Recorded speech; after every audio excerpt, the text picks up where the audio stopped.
तो सुबह से अब तक हमने देखा गिरावट के साथ खुले, बहुत बेहतरीन रिकवरी आई। मिड वे तक हमने देखा कि हम डेज हाई भी पहुंचे, फिर ये गिरावट आ गई। सर इतनी वॉलेटिलिटी क्यों है सर? ओहो, इतनी वॉलेटिलिटी क्यों है नेहा जी? डर सबको लगता है, गला सबका सूखता है ना? यही है वॉलेटिलिटी का कारण। डर सबको लगता है, गला सबको सूखता है। नीचे जाए तो डर, ऊपर जाए तो डर। ये डर है इस वक्त जो एक इमोशन जो मार्केट में हावी है। ऑफ कोर्स कई बार इमोशन आपकी फियर की भी होती है, मेरा छूट गया, लेना था, ये था, वो था। सॉरी, ग्रीड की भी होती है। लेकिन इस वक्त जो इमोशन है वो फियर की है। ये वॉलेटिलिटी ऐसे जो बर्दाश्त के बाहर है। अच्छा, हाँ, आसान नहीं है ये वॉलेटिलिटी, आसान नहीं है। आमतौर पर मैं कई बार कहता भी हूँ कि वॉलेटिलिटी है वो है ही क्या, वॉलेटिलिटी जो समझ में आ जाए, है ना? मतलब जो मार्केट के खिलाड़ी है ना, उनके लिए वॉलेटिलिटी एक तरह से मोहब्बत की तरह है, इश्क है वो। समझ में आ गया तो बात ही क्या, बेचैन कर दिया। हाँ, वो बेचैन कर देता है और वो इतना ऊपर नीचे करेगा कि आपको समझ नहीं आया हो क्या रहा है। और यही चीज है कि आप सुबह कुछ सोचेंगे, रात को कुछ सोचेंगे, मार्केट खुलने के बाद कुछ और होगा, बंद होते होते कुछ और हो जाएंगे। तो ये सारी चीजें जो है ना, ये होगी।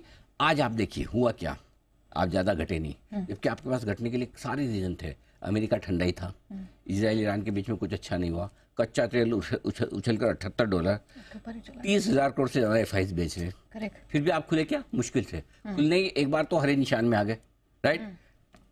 समझ नहीं आया इतना कम क्यों खुला। एग्जैक्टली। फिर घटे, घटने के बाद जो रिकवरी आई वो तो लोगों के बिल्कुल समझ के बाहर है, बिना किसी खबर के। अच्छा, ऐसा नहीं कोई स्टेटमेंट आया इजराइल और ईरान बोले आओ गले मिलते हैं, सही बात है, let's settle everything, move on. नहीं, ऐसा कुछ नहीं हुआ। फिर भी हम बढ़ गए, भागे बिना मतलब। अब घटे तो उसकी कोई वजह नहीं। तो ये डर के साथ कंफ्यूजन भी है क्या? देखो, दोनों तरफ है।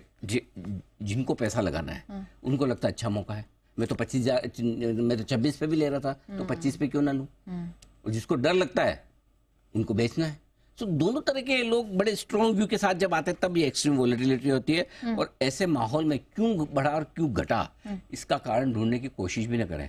अगर आपने मतलब पोस्टमार्टम कर भी लिया तो क्या कर लोगे? सही बात है। मर गया हो तो मर ही गया, मरने के बाद पता लगा लो भी लोगे तो कोई वो उसका बहुत फायदा नहीं होने वाला, आदमी तो वापस नहीं आएगा। बिल्कुल। तो इसलिए ढूंढने के कोई फायदा नहीं है। सिंपल सी चीज ये है कि जो आप शांति से रखिए। पॉइंट क्या है, जब इस तरह का माहौल हो, ये वॉलेटिलिटी। आज सुबह मैंने आपको कई बार बोला कि वॉलेट है।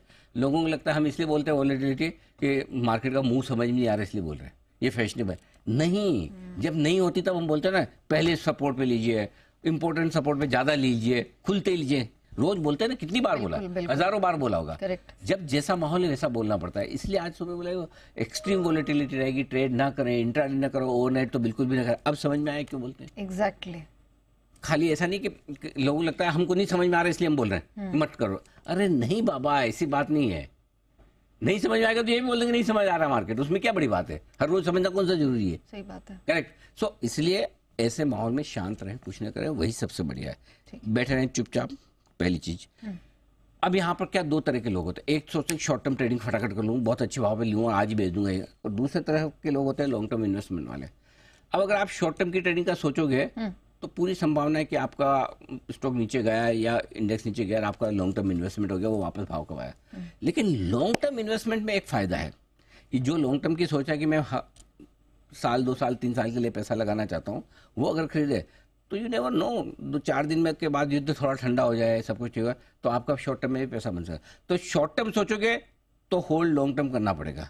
लेकिन लॉन्ग टर्म सोचकर पैसा लगाओगे तो इस बात की संभावना बनती है कि आप शॉर्ट टर्म में भी पैसा बना सकते हो। ये बहुत काम की लाइन है जो आपको ध्यान में रखने की जरूरत है। ये बहुत इंटरेस्टिंग बात है। ये बहुत जरूरी है। अगर आप इस थॉट प्रोसेस के साथ चलेंगे तो आपके लिए ज्यादा बढ़िया रहेगा। ओके।